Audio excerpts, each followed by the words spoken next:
Welcome and thank you for standing by. Currently, all participants are in listen-only mode. Today's webinar is being recorded, and the recording will be posted publicly. If you have any objections, you may disconnect at this time. Now I'd like to turn the call over to Bryce Hannibal. Bryce, you may begin. Thanks, Lisa. Hi, everyone. Thanks for joining us today at the FSRDC presentation series. I'm going to take care of a couple of business items before I turn it over to our presenters. So first, I will just read our disclaimer. The FSRDC presentation series offers a virtual platform for researchers who have conducted research in an FSRDC using Census Bureau data to share their work. Though the Census Bureau received a programmatic benefit from this work, extramural researchers were neither employed nor funded by the U.S. Census Bureau. The Census Bureau and its partner agencies have reviewed the statistical output contained in these publications and presentations to ensure against any unauthorized disclosure of confidential information. However, all findings and interpretations of these research results are made exclusively by the researchers and do not represent the views or positions of the U.S. Census Bureau or our partner agencies or institutions. Okay. A couple other things before we get started. First off, I want to remind everyone that we have our FSRDC Research Conference in September. Please reach out to your local administrator if you would like to submit to present at that conference. We will be doing a Q&A at the end of the presentation, and if you have any questions, please feel free to put them in the chat. I'll be monitoring the chat. And let's see. So today, we will be hearing from Chris Bollinger and Charles Houkayem. They're presenting their work titled Interpreting Cohort Profiles of Lifestyle Earnings Volatility. Chris is a Gatton Professor of Economics and a University Research Professor at the University of Kentucky.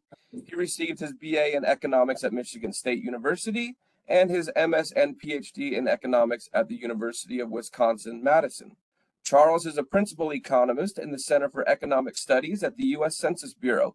He leads projects on the use of federal tax programs, such as the Earned Income Tax Credit and the Child Tax Credit. His research focuses on the low-income population and the role of survey non-response on measuring income, poverty, and inequality.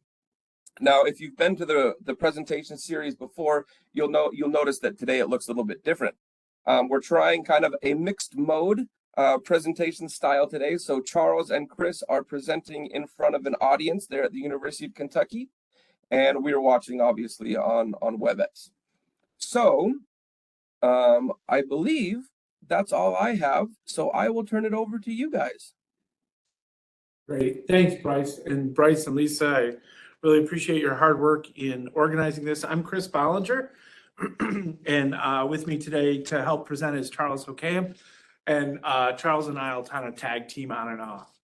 This is joint work with Charles and I, of course, and Richard Blundell and Jim Ziliak, who are, Jim is in the audience today. And I'd like to thank those of you who are in the virtual audience, as well as my friends and colleagues here who are in the in-person part of the audience. Jim and I are grateful for financial support from the National Science Foundation. And as always, any opinions and conclusions expressed herein are those of the authors and do not represent the views of the U.S. Census Bureau. And as Bryce mentioned, the Bureau has ensured appropriate access and use of these confidential data, and our project approvals are at the bottom of the screen.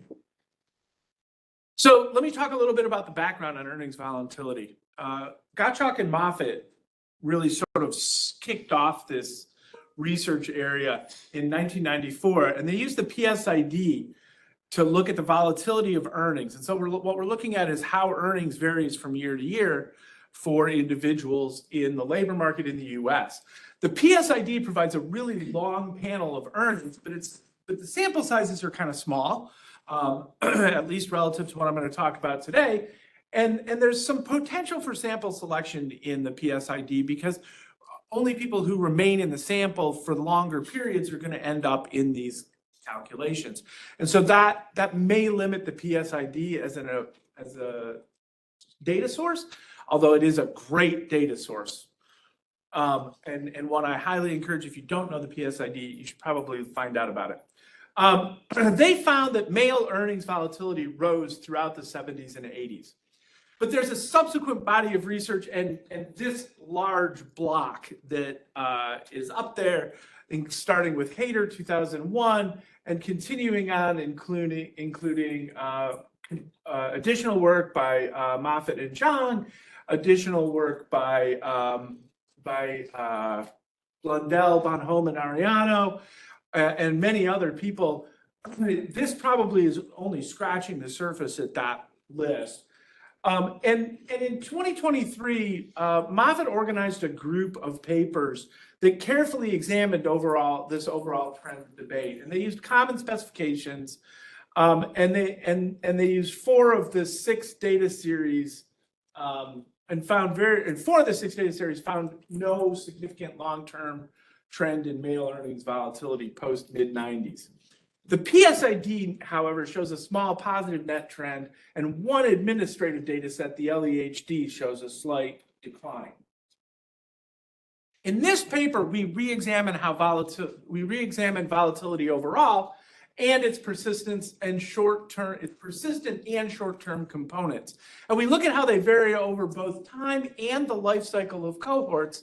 We provide an updated time series estimates, but we're going to focus on life cycle issues. We're going to focus on through the age, and we're also going to use both simple summary volatility measures, as well as breaking it down into permanent and transitory decompositions. We use a really unique long panel of administrative Social Security earnings records from 1978 to 2019 linked to the CPS ASEC. The vast majority of the research in the US has relied upon the PSID, great data set. The very large samples in our data permit really robust estimation, and in particular by race, education, and gender. Our data differs from others who have used the Social Security earnings, such as Sable House and Song, Bloom et al., and they didn't have access to the demographic link. That's the real advantage that we have. We also conduct analyses separately for men and women, and there's very little prior work on women in this area. Our findings. Basically, our estimates point to striking changes in both time series and cohort earnings volatility. In particular, what we're going to show is that we've got decreases in volatility over time. Summary volatility of men falls until 2000 and then stabilizes, but it's highly sensitive to the business cycle. We're going to find that the pattern among women favors a trend decline, but without as big a business cycle. We're finding in particular that life cycle volatility is U-shaped. The trough occurs a decade sooner, though, among recent cohorts, with the U-shape most pronounced among highly educated white men.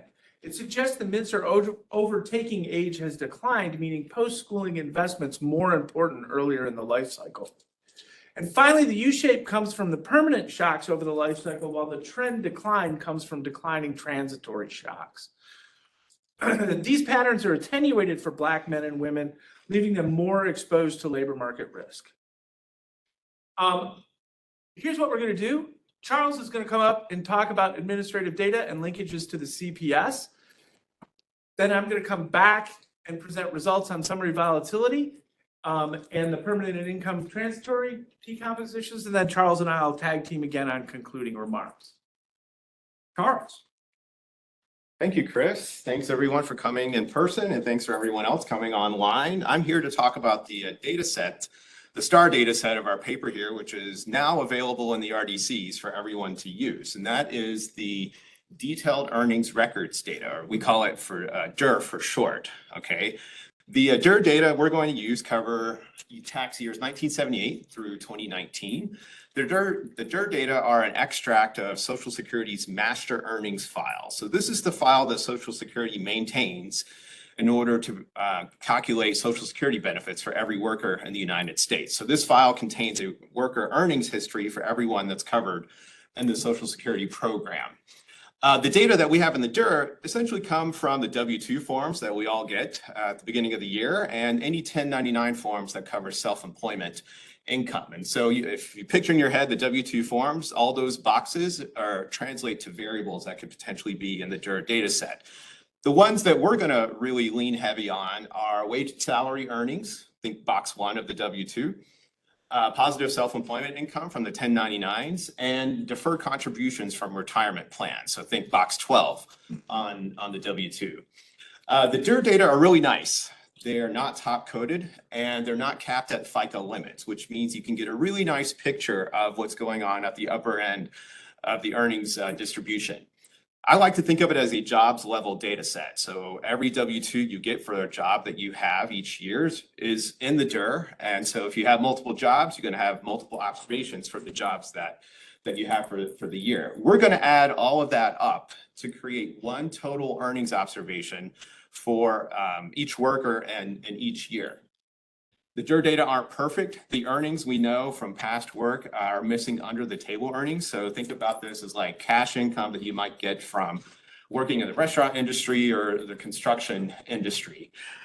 For this work, we deflate the DER data using the personal consumption expenditure deflator to 2019. The DER data themselves are in nominal terms for each year, but this control for inflation is what we're doing as part of our analysis. So having said all that, I would say that DER is a great data set to be using in the RDCs if you want to study anything connected to earnings, poverty, inequality, Chris's favorite topic, measurement error, and the example we're going to use today, volatility.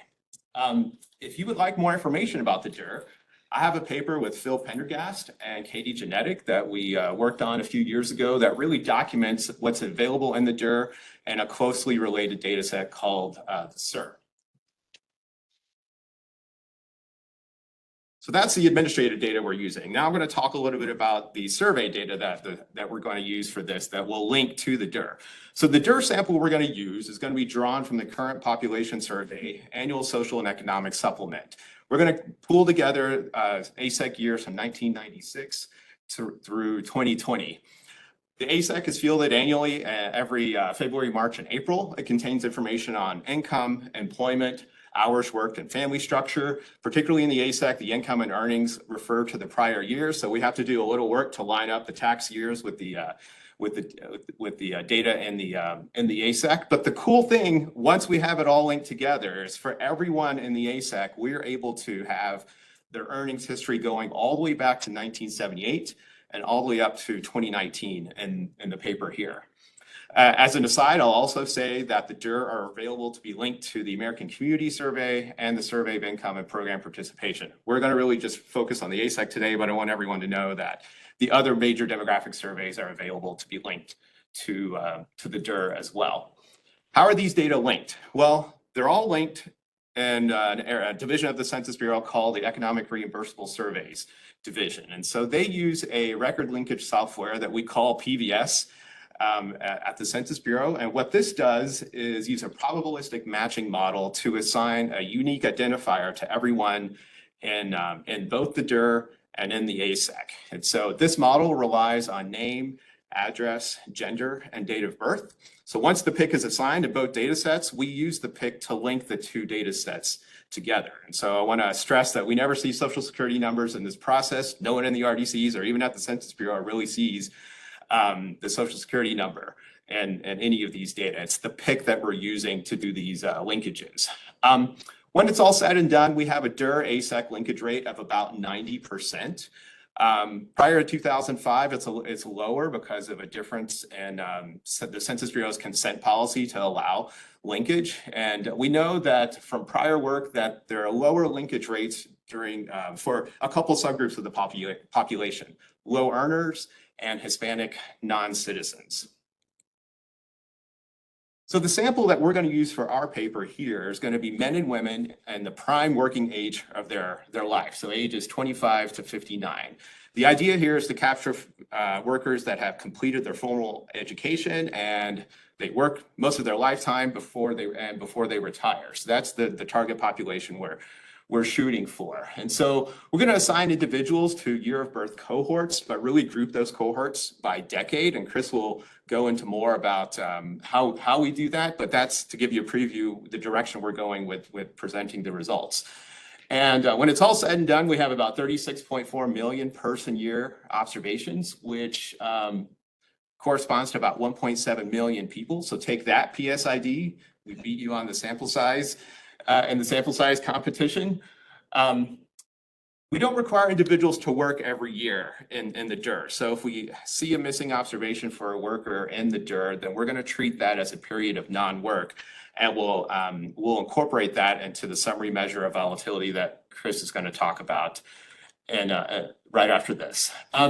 Just to really stress the key advantage of doing this, of linking the ASEC to the DIR, is that we're able to add some extra demographic information that a lot of papers in this literature that use administrative data haven't been able to do. Some of them have used gender, but we're able to take this a couple steps further and do this analysis by both race and education. And so when Chris presents the results, he's going to focus on white and Black men and women and 2 education categories, some college or less and college or more.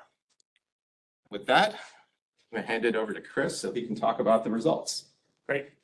So I'm going to start by talking about trends in volatility for this earnings record. So all of the measures of earnings that we're going to use throughout this paper are coming from the detailed earnings records, not the CPS ASEC. We are focusing on one data source. We're using the CPS ASEC as a sample spine and to obtain the demographics. So we're going to look at over time, and then we're going to go look at over the life cycle of cohorts. Let me talk a little bit about the summary earnings volatility measure that we use. Much of the literature has focused on the log earnings differential as the change in earnings. We, however, are going to focus on the ARC percent change. So we're going to look at your earnings in this year minus your earnings last year divided by the average of your earnings for those 2 years. There's a number of advantages of this measure over the log difference. The biggest one of them is that we can include individuals who enter and leave the labor market during their, we'll hold questions till the end. We can include individuals who enter and leave the labor market during the period. And so we're not throwing out people who have high volatility in their earnings because they're entering and leaving the labor market. And so we've been, Jim Ziliak and I and Charles and others have been advocating that this might be a better measure for that reason, in particular because we're beginning to see even prime-age white men entering and leaving the labor market with more frequency than ever before. But in particular, when we begin to look at women or when we begin to look at minorities, they often have more zeros. And so comparisons among those groups, it's more comparable to include those zeros. And so we also do this in the paper, which is available. It's in the working paper series, right? So it's in the working paper series, or it's coming out in the working paper series. We also check it for log differences, and we find largely the same results. And then we assign individuals to cohorts based on their birth year in the CPS. And so we're going to look at people who were born, for example, people who were born between 1950 and 1959 are in the 50s cohort. That should have said 1959, not 1960. That's my fault. People who were born between 1920 and 1929 are in the 20s cohort, and so on and so forth.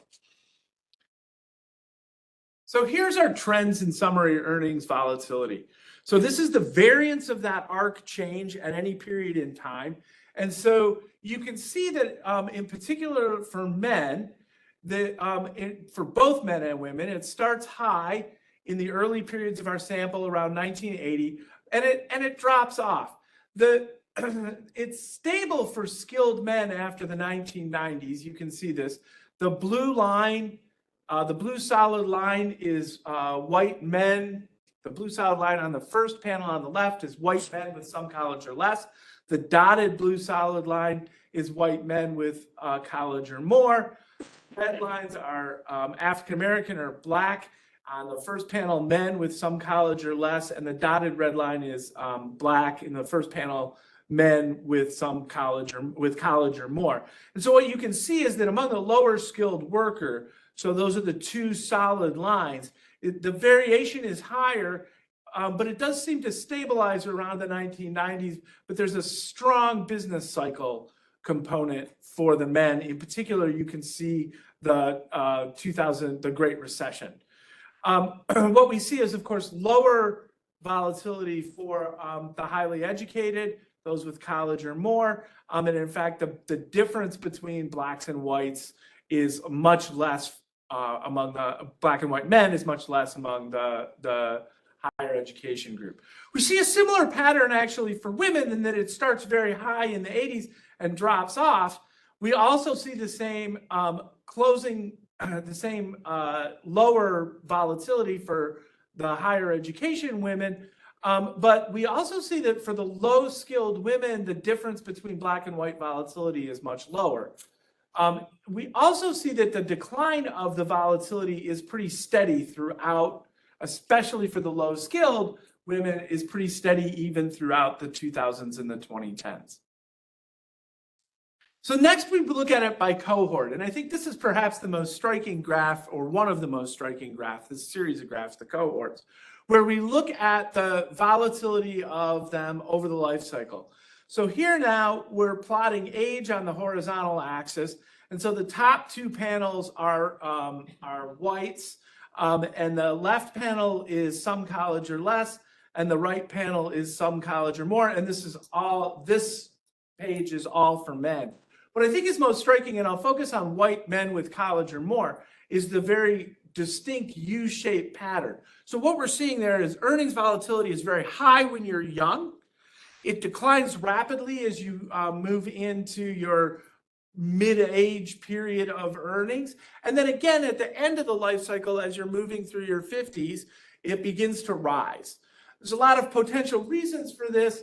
But what we also see that's striking is, if you'll notice for the white college or more in the upper right-hand corner, this green line is the 1920s cohort. So this is men who were born in the 20s.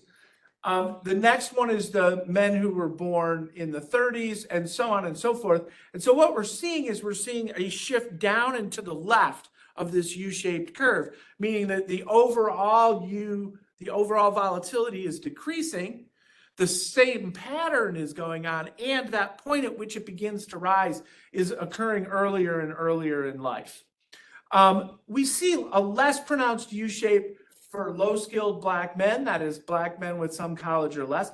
We see a less pronounced U-shape for low-skilled white men, although I think it's still clearer there than it is for black men. And then for college or more black men, we see some U-shape, in particular in the later cohorts. Part of the reason these are so bumpy is we really do have pretty small sample sizes. Even when you start with 1.68 million people, when you divide them up by age, race, gender, and education level, some of these samples get much smaller, and so we're getting a little bit more noise. So that's what it looks like for men. Here's what it looks like for women. And there's some surprising similarities, or maybe not surprising, but there's some nice stark similarities in that we're still seeing something akin to a U shape, although the U occurs much later and the rise at the end is much lower. We also see a more pronounced U shape for black women, low-skilled women, and black women with a college or more. Again, the 1920s cohort, the number of black women with a college degree is relatively limited, especially coming from the 1920s cohort. We get better estimates as we move through to later cohorts. And again, just like the men, we see that as we move to more and more recent cohorts, younger and younger workers, we see this movement down and to the left of the U shape.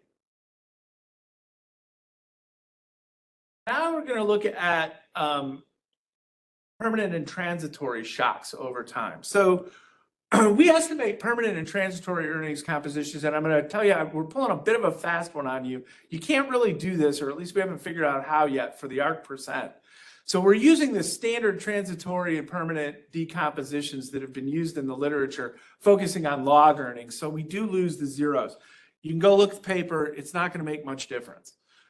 We've got a permanent part here in eta, and we've got a transitory part here in epsilon, and then we're allowing for a moving average in the epsilon, in the epsilons, We currently assume that that eta is a random walk, and and so we've tried estimating it with an AR process, and we get estimates so close to 1 we can't do it unless we just fix it to be 1.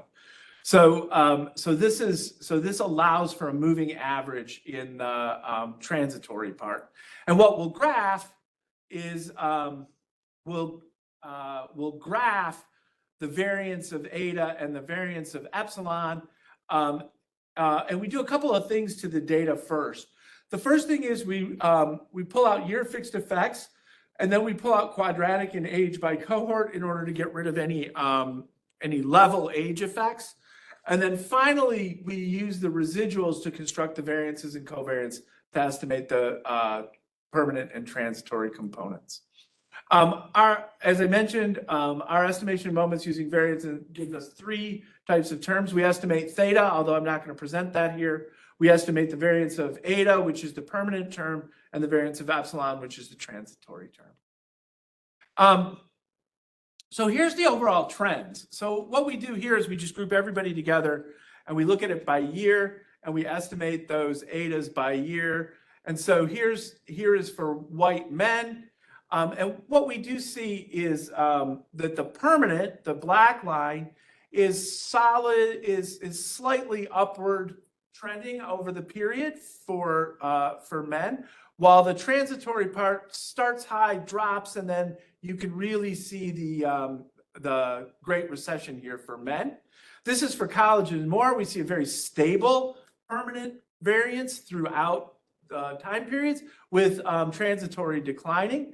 For black men with less than college, we see rising permanent variance and actually almost a stable transitory, although it dips, and you can see business cycle here pretty clear. For black men with college or more, we see, again, very similar to the white men, relatively stable permanent and actually relatively stable transitory too. When we look at women, women with less than college, we see a slight decline among the permanent and a little bit more defined decline among transitory. For college or more, we see a deep decline in the transitory up until 2000 and slight declines after that, but also a decline in the permanent throughout the time period. For black women with less than college, it's relatively stable, as for the permanent is relatively stable. As for black women with more than college, we see some decline in the transitory through the period, but most of that decline is early. And then we break it up by cohort. And again, I think this is the more shocking or the more interesting part. And what we see is we get these U shapes going on. They're now right on top of each other. We're not seeing that shift in, and I'll talk about that in a minute, but they're now mostly right on top of each other. We see a very well-defined U shape for white men with college degree. We see some U shape, again, sample sizes mean these are less than precisely estimated, for black men with college or more. We also see for white men with less than college, but it's mostly rising at the end, and it's a little less clear for black men with less than college. Later life changes could stem from health-related shocks is one of the things we speculate, but we don't really have good mechanism. We don't tease that mechanism out.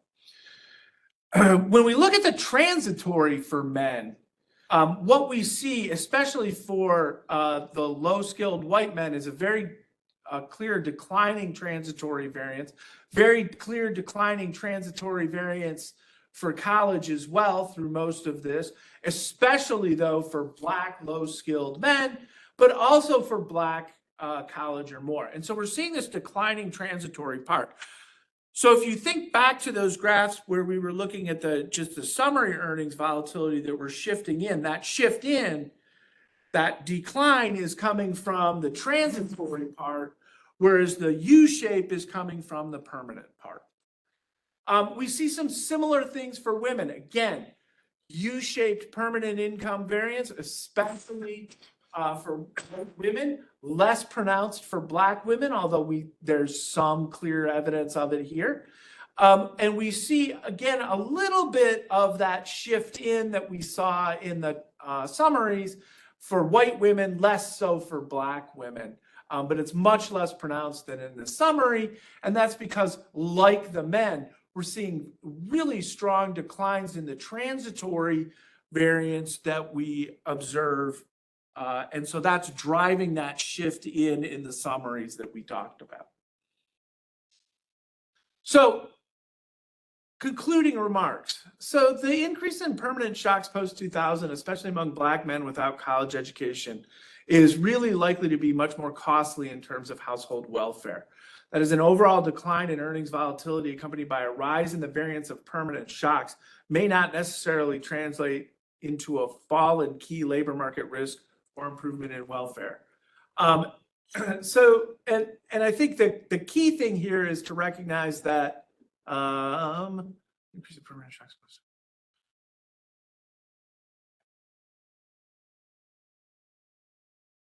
The second point, positive permanent shocks that favor Black workers should lead to a closing of the Black-white earnings gap, while negative shocks would exacerbate those gaps.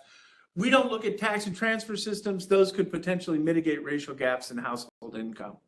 I think what I too would point out is that some of what we're seeing is this U-shape, which I don't think has been documented prior to this in the cohorts. We're able to look at cohorts. I think really one of the things that I want to stress here in terms of conclusions is that using these linked data allowed us to answer questions that using either one of the data sets alone would not really be able to answer. If you simply use the public use CPS ASEC, you don't get the long earnings history of individuals, which we needed in order to get those cohort effects out. If you only use the administrative data, you lose the education, race, and even to some degree the gender measures that we use to separate out and look at individuals. And so I think what I want to stress here, since this is the RDC stuff, is that the access to that through your RDC allows us to answer questions that we could never answer with either data set alone. It's those linkages, and that's what the RDCs are for. And I'm going to turn it over to Charles to talk just a little bit about getting into an RDC. Thanks, Chris.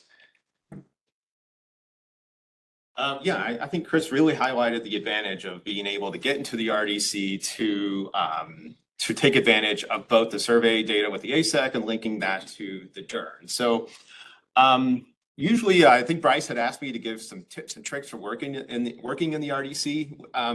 I don't really work in the RDC that much like RDC researchers do, but what I do is review RDC proposals at Census Bureau headquarters. And so I thought it might be helpful to just go through some tips for writing an RDC proposal from the perspective of someone that's reviewing them. And so there's going to be a common theme through what I'm going to say here, but the first thing I want to say is you should really get yourself familiar with the data that you want to request to use. Oftentimes we see proposals that come through that have glaring mistakes in that the researchers didn't take the time to learn the data that they're requesting to use. For example, they're asking for variables that they say are only available in the internal data sets when they're actually available in the public use files. And so when we see something like that, it's really hard to justify allowing that RDC proposal to be approved. And so to sort of get around this, I would strongly encourage you to take advantage of resources to learn about the data. Some of it is just the public use documentation for the ASEC that we're using in our paper. Specific papers written to document some of the administrative data. In my case, it would be the paper with Katie Genetic and Phil Pendergast about the DER data. Census Bureau researchers have all kinds of documentation connected to administrative data sources that you might not find in the public use files. The other thing I would also recommend is looking through the CES working paper series for examples of papers that use the data that you want to request. Oftentimes there are nice data sections in those papers and you can glean a lot of really good information about that data, particularly if it's administrative data where there's not a lot of public use documentation. And of course, if all else fails, you should talk to your RDC administrator.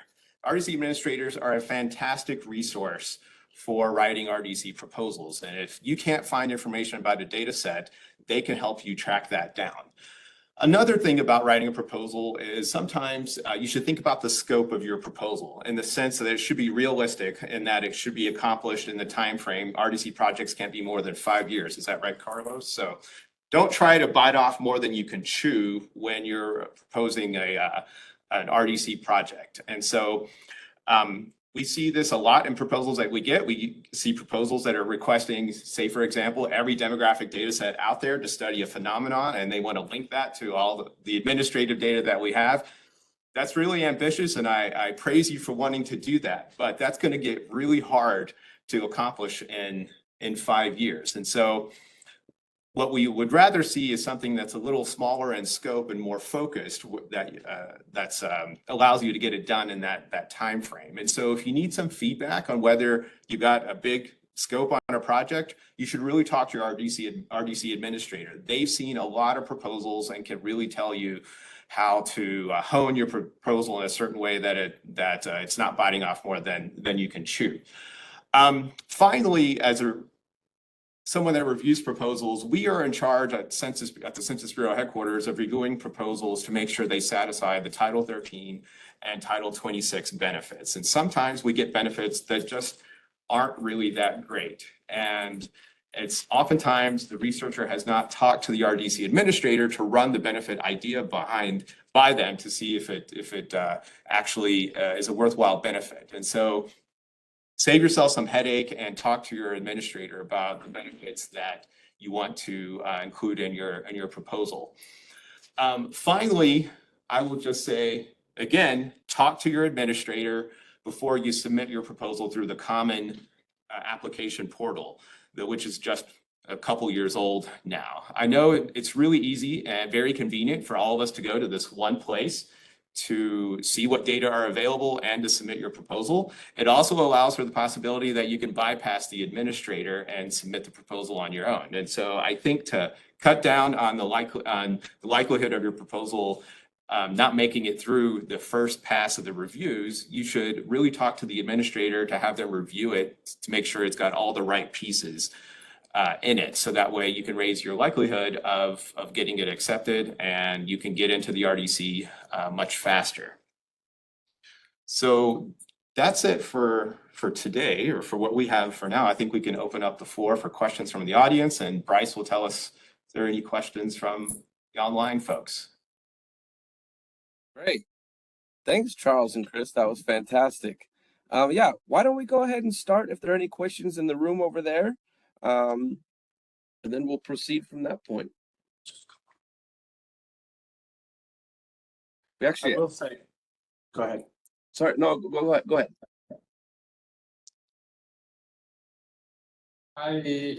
In the last slide, you said these trends could be costly for households, for welfare. So I'm not sure I understand that the interpretation of the findings, because I could think of a situation where it's easier for households now relative to many years ago to smooth consumption, and hence they're more willing to accept jobs that have more volatile income. And so it's not clear to me why more volatility is bad, if that's sort of the message. That's a good point. I mean, I do think, more volatility is bad is not a crazy conclusion. That volatility in your earnings does make it difficult to plan. Borrowing and while the financial markets may make it more possible to smooth income by borrowing, or smooth income through borrowing is not costless. But I do think too, the trend of downward volatility, downward summary volatility over time, and the downward trend in transitory volatility do look like their welfare improving. And so I think, ceteris paribus, I think they are. Yes, you're right. There have been changes in the financial markets that may make it easier to borrow, but borrowing's costly. So I agree, it's not a crazy conclusion at all. But also, if people we're in an economy where people can take more risks, stuff like that. Yeah, okay. So Chris, over this time period, a tremendous increase in female labor force participation. So you have household decisions then about earnings volatility and career choice and in and out of the labor market and so forth. Are you guys able to at all separate? I mean, it would seem like, married filing jointly versus single earners. I'm supposed to repeat the questions, right? Yes. Sorry. So the first question, by the way, was, Carlos? is household, is this decline actually really, like, is the higher volatility really a bad thing? And then the second question here, Frank's question is, are we able to look at household decision-making and sharing of risk across households that are, maybe have two earners in them, spouses? Is that a fair assessment? Yes. Okay. So we have not looked at that. It's a great question. I agree. I think one of the things that we did do here that I will pitch heavily is we looked at women. If you go read the literature on earnings volatility, it is extraordinarily focused on male earnings volatility. And there's a lot of good reasons for that, I think, from a methodological standpoint, is that, men tend to have a stronger attachment to the labor market. Thus, you don't get as many zeros, which if you're using log difference, that zeros are a problem. And I also think that when this literature began, and even before, if we look way back to, Modigliani, Miller, and Friedman, and early models of earnings and permanent and transitory income and shocks of that nature, men were the vast majority of the labor market and were the prime earners for most households, for the vast majority of households. That's changed, as you've pointed out, that we've had tremendous growth in female labor force participation. And so I think, no, we haven't looked at the family decision making at all. I think this is a first step in that direction. So are you able to see in your different cohorts though, say my cohort, in your cohort, and let's see who Steve's cohort, yeah, you and Chris are in the same cohort. No, Jim's in the cohort ahead of me. No. So with your cohorts, then you can see you ought to be able to see the female labor force participation rate and within the household in some of that. Are you able to tease out anything by looking just at different cohort effects? So the follow-up question is, are we able to look at the different cohort effects and tease out anything about the sharing of risk across families? I mean, I think the short answer is no. We haven't really thought about it that way. But I think that's a really excellent question. And you've probably Jim is now probably going to make me go do that. Well, one thing we haven't taken advantage of is looking at this. So we know who the spouse is in the CPS household, right? And so we haven't taken advantage of knowing that spouse's earnings history and lining that up with both earners. And if it's a two earner household, we haven't done that yet. Jim. One limitation you might want to say that prevents a full-scale examination of this, unlike the PSID, in that with the linkage to the ASEC, you only potentially can see the linkage 2 time periods. And so if you're married, right, so the way the data is set up is like, say, 2000. You get the CPS sample in 2000, and then you get the earnings history all the way back to 78 and all the way forward to 2019 for every individual in 2000. So you know their marriage status in 2000. You don't know what their marriage status was in 1980, right? So that's a limitation of that type. Bryce, Lisa, do I have to repeat that? No, we can actually hear the questions pretty clearly. So Okay. So that was Jim Ziliak, and what he was pointing out was that, what we're doing is we're using the CPS as a spine to get the DER earnings. And so we only observe their marital status at most 2 points in time through their earnings history. And so people do change that marital status, or so I'm told. Yeah, I guess one thing, maybe, Let me go to her. She was first. No, let me go to you. You were first. So you keep talking the whole time about shocks, right? And you have this time series dimension and then you have the cross-sectional dimension.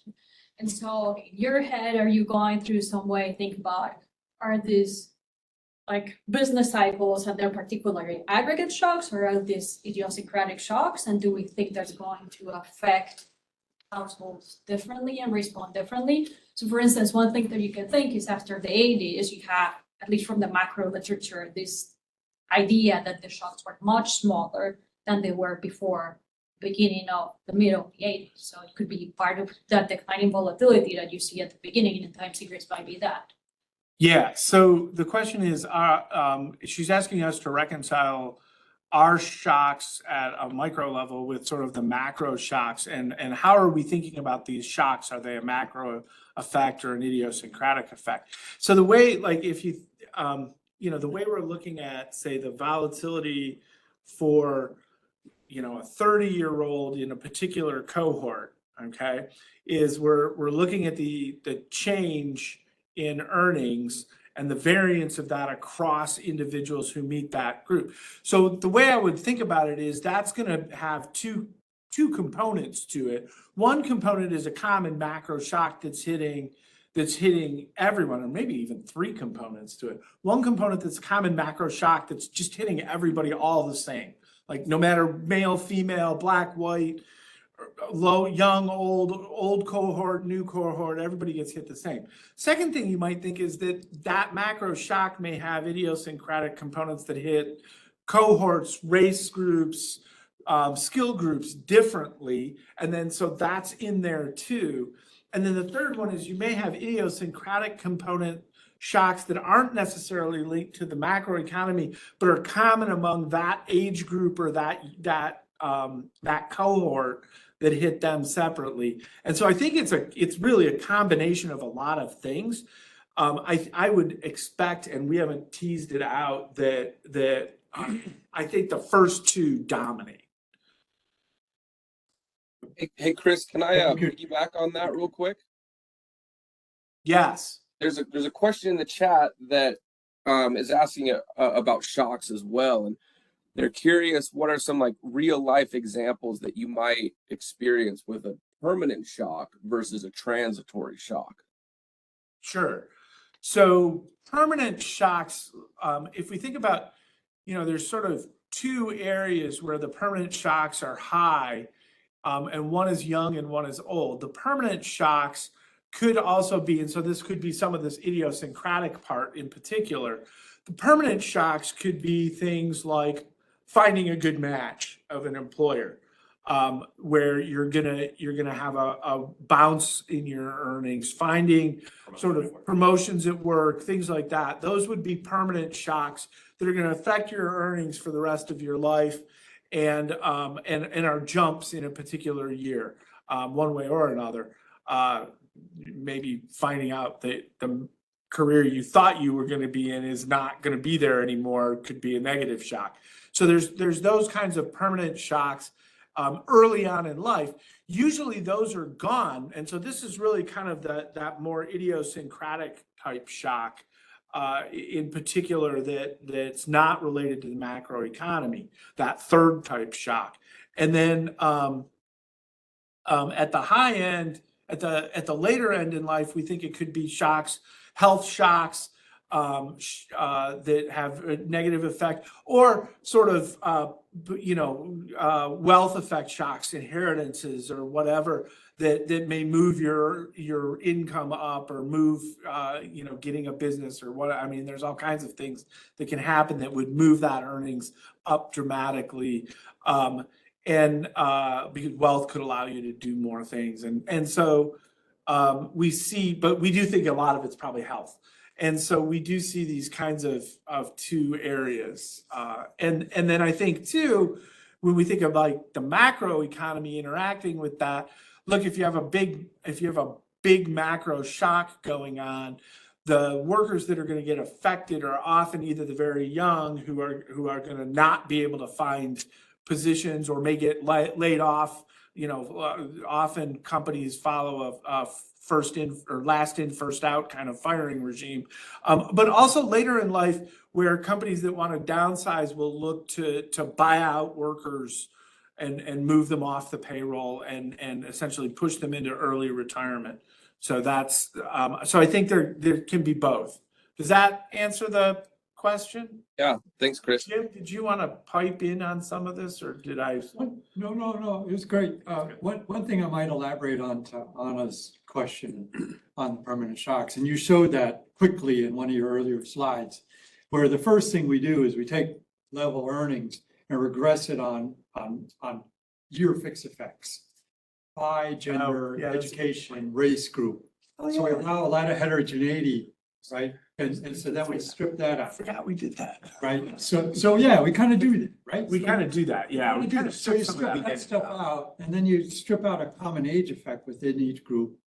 And then, so you're picking up more of the idiosyncratic stuff. Bryce, are there other questions? Yeah, there are. Okay, so is there a change in multiple job versus one job workers over time? And if so, how might that affect volatility? You're just making me gonna have to do more work today. Jim's gonna want me to do this. You know that, Bryce. So yeah, that's an excellent question. We have not looked at that at all. But we can. We can. What's interesting is we may have a better measure of how many jobs you have in a year than is in the CPS data, because the CPS data does ask that, but we only get it for the 1 or 2 years, and so we'll be able to see. We can count them up with the detailed earnings records. The DER allows us to measure the number of jobs, and in fact, I vaguely remember coding that up at one point. We did. Didn't go far with it. We just didn't go far with it. So, I mean, I think that's Bryce, it's a really good point. And I think we've heard a couple of questions here that, there's a lot left to do with these kind of data. And while I hate giving up my monopoly, we also really do want people to use the RDC system. I am the executive director here at the Kentucky RDC, and we want y'all to come in and do work with our cool data. So maybe let's just add one more to that list of research topics. Thinking about self-employed earnings. How might self-employed earnings impact volatility? And do you have an idea of like the prevalence of self-employed earnings or the proportion of total earnings that are self-employed? So we do not, although I'll make a pitch for a student of mine who's very close to completing his dissertation on self-employment. You might want to look for some work by Nick Graff, who's looked at some issues in self-employed earnings. And he uses the SIP, but he doesn't use the RDC data yet. I'm going to make him later. But he does find that, self-employment earnings are pretty volatile. And what he does find is people whose self-employment earnings are extremely volatile tend to leave self-employment. So perhaps unsurprisingly, but nonetheless, that is one of the things he finds in his thesis. And self-employment income in the DER is separate from the wage and salary earnings, so we can separate it out. separate Yeah. it out. We haven't done that here. Yeah. Yes, we have. The JBES paper we did. Oh, yeah, we do have a paper where we separate that out. Jim's right. So And it's a level. it's a good thing he's here. I know. It's a level effect. There is no change in trend Okay, from the 95 to okay. 20. Well, there are a couple other questions that kind of hint at this self-employment bit. So there's going to be probably, I would imagine, increase in curiosity in that. That's great. One more, let's see. I think there's one final question. I'll just read it. Are there implications of life cycle and cohort changes in income volatility for other longitudinal income related measurements?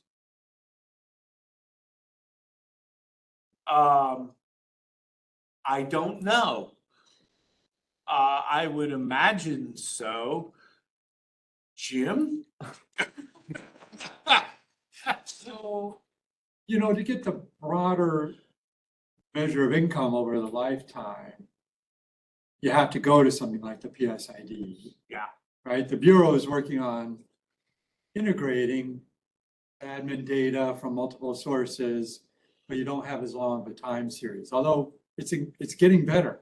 You've So- heard of the news project. Yeah, the news project Yeah, and the stuff with with the 1040s, so it's going back further, so that's an agenda going forward. Yeah. It's a good question. We haven't looked at that yet. Okay. And the follow-up to that question is, should the concern about various components of income volatility be more important than others? Is specific like individual volatility versus cohort changes, or transitory volatility versus permanent?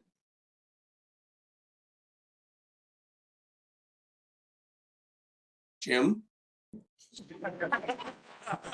No, Jim was there giving us the, I don't know, Jim's got nothing, Jerry. I'm not, Like, what's more important, or? so I think there's a sense in which perhaps it depends, when you say more important, it depends on whose view you're asking this from. If you're asking this from the view of the consumer or the earner, I would expect that they would be more concerned with transitory, because it's less anticipated. I think it's not really a surprise that, you know, when you're young, your earning stream is buffeted by a lot of things that are going on. And then as you get into that sort of midlife area, it's a lot more stable and predictable, and there's a lot less variation in it. And I don't think it's a huge shock to most of us that as we age, stuff happens. That's the polite phrase. Stuff begins to happen, and that can impact our earnings and stuff too. It's not, we don't like it, but I think people are aware of that. But the transitory components that are, you know, at least in our model, the transitory components would be completely unanticipated.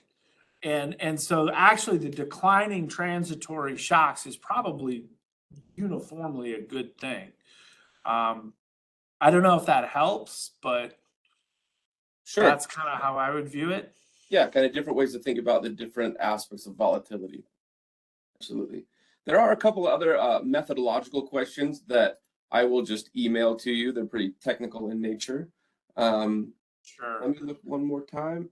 I guess are there any more questions in the room? Did you, Bill? Well, I had a question about, I guess, earnings versus compensation. And this is earnings, right? So, yeah, this is all earnings. So this is, if you think of, we've all just done our taxes within the last few weeks, I expect. This is essentially box 1 plus box 12G, box 12, which is deferred compensation, or, you know, so like our TIAA CREF contributions out of our earnings go into that, but it's not compensation. So we're not counting the university's contribution to my TIAA CREF, which is also deferred earnings in a way. And so it's immediate earnings, not overall compensation. Yeah, I guess I was just thinking about, I guess, a couple of things, but one, if the trend in compensation versus compensation other than earnings has changed over time, whether this is overstating changes in volatility, and maybe across the life cycle too, I don't know. Yeah, it could be. I don't know that we have a good way to get at that. Yeah. So, but it's a good question, Bill. Thanks. I'd like to thank, especially, well, I don't know. I'd like to thank everybody who's here, whether you're here in person or virtually. I do very much appreciate my colleagues and friends and students who have come here today.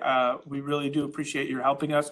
This is kind of an experiment that Bryce has championed, is to move to a hybrid thing, and so this is a good learning experience for us in the RDC system.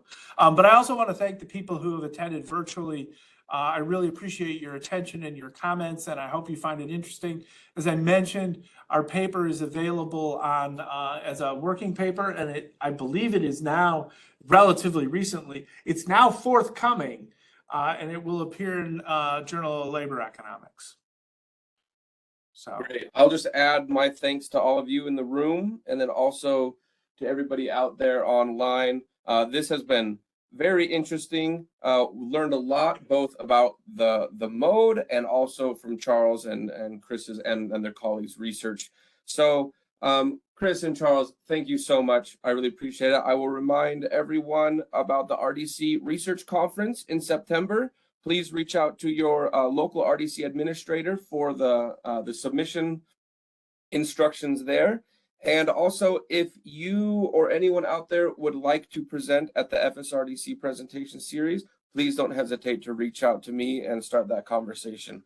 We'd be happy to have you. So I'm just going to check one more time. Yep, I think we've answered all of the questions, the substantive question. Again, Chris, Charles, thank you so much. I really appreciate it. Our pleasure. Yeah, thanks. This concludes today's webinar. Thank you for your participation. You may disconnect at this time.